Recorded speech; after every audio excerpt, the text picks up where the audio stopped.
I'm here to talk about success. The first rule of success is to have a vision.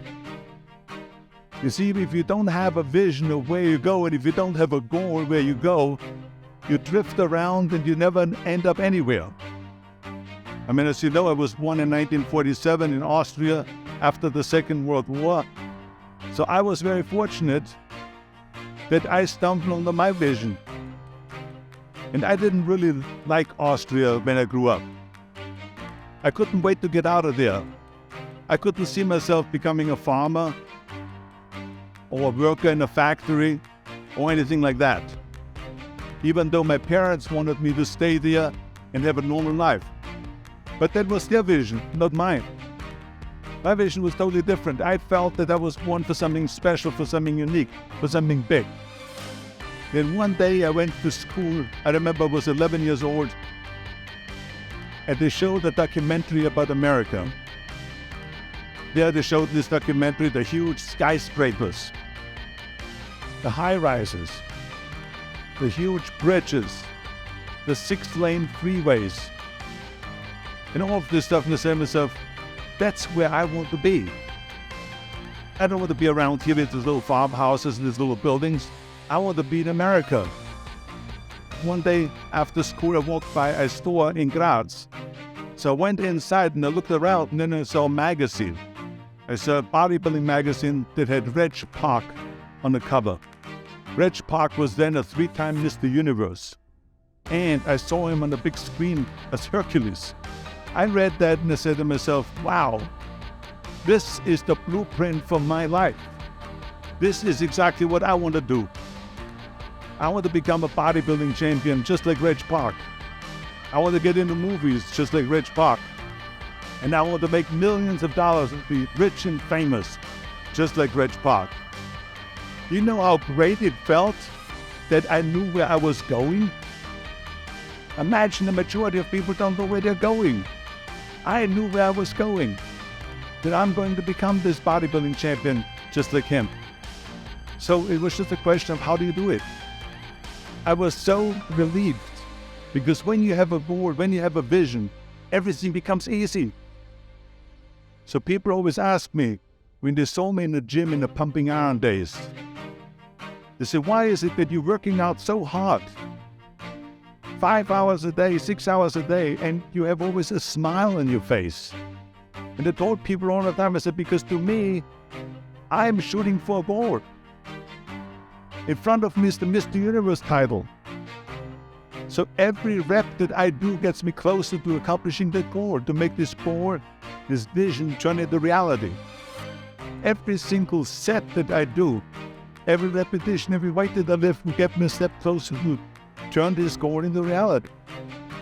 So I couldn't wait to do another 500-pound squat. I couldn't wait to do another 500-pound bench press. I couldn't wait to do another 2,000 reps of sit-ups. I couldn't wait for the next exercise.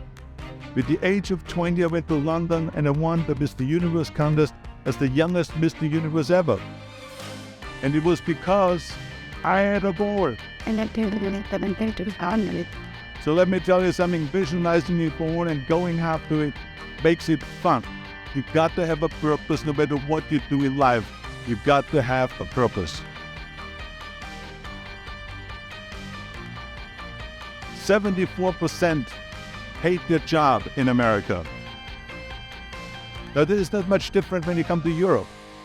The majority of people don't like what they're doing, because they're really not doing it because they didn't have a goal and they followed this goal.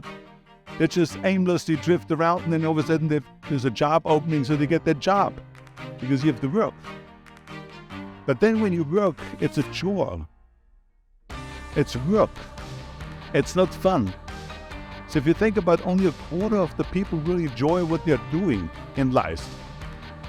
That is unbelievable if you think about it. So I felt so blessed that I knew what I was doing. It's like a medical student that studies and knows he wants to become a doctor. You know where to go. And the same thing is also in politics. I remember that in politics, I had a very clear vision that I will be the leader of California. This is as far as I could go because I was not born in America, so I could not run for president. So being the governor of the fifth largest state, I should say the largest state, the fifth largest economy in the world, was for me really the ultimate title, the ultimate accomplishment in politics.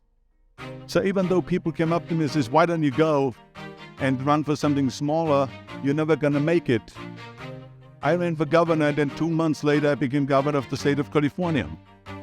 Again, because I had a very clear vision what I'm gonna do with California. So that's rule number 1, have a vision. Rule number 2 is, don't listen to the naysayers. Don't listen to the naysayers.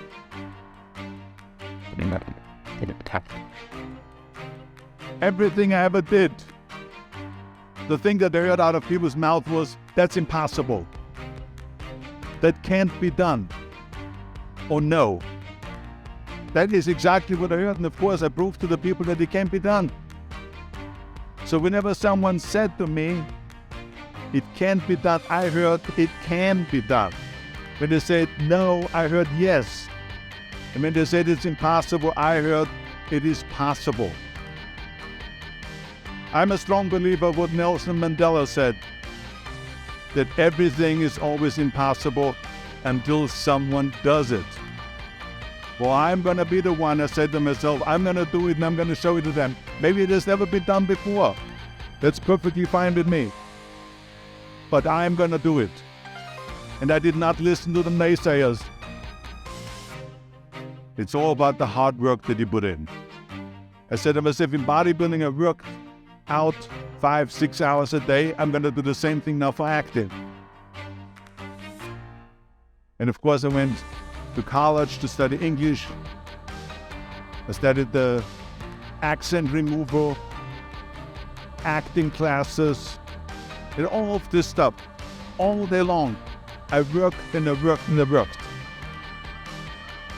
And within a short period of time, I made one movie called Hercules in New York, which of course went right into the toilet.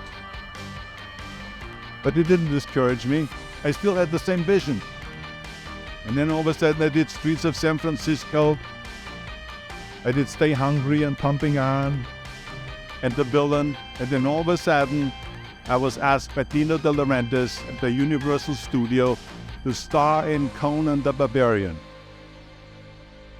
And after I did Conan the Barbarian, the director at the press conference said to the press, the director was John Milius, he said to the press, if we wouldn't have had Arnold, we would have had to build one. So think about that. The very body that they said can never be sold because the time is wrong. A few years later, I'm doing Conan the Barbarian, and it was the #1 hit at the box office when it came out in the summer of '82. Think about that. And the director says, if we wouldn't have had his body, we would have had to build one. So all of a sudden, my body became an asset, not a liability. And the same thing was with Terminator. After we were finished filming Terminator, Jim Cameron said to the press, if Arnold wouldn't have had that accent and talked like a machine, I think the movie wouldn't have worked. So think about that. The body and the accent that they attacked was an asset. But I didn't listen to those losers. I didn't listen to them at all. It's just the reality of it is that you cannot listen to the naysayers. So it's a very important lesson for all of you.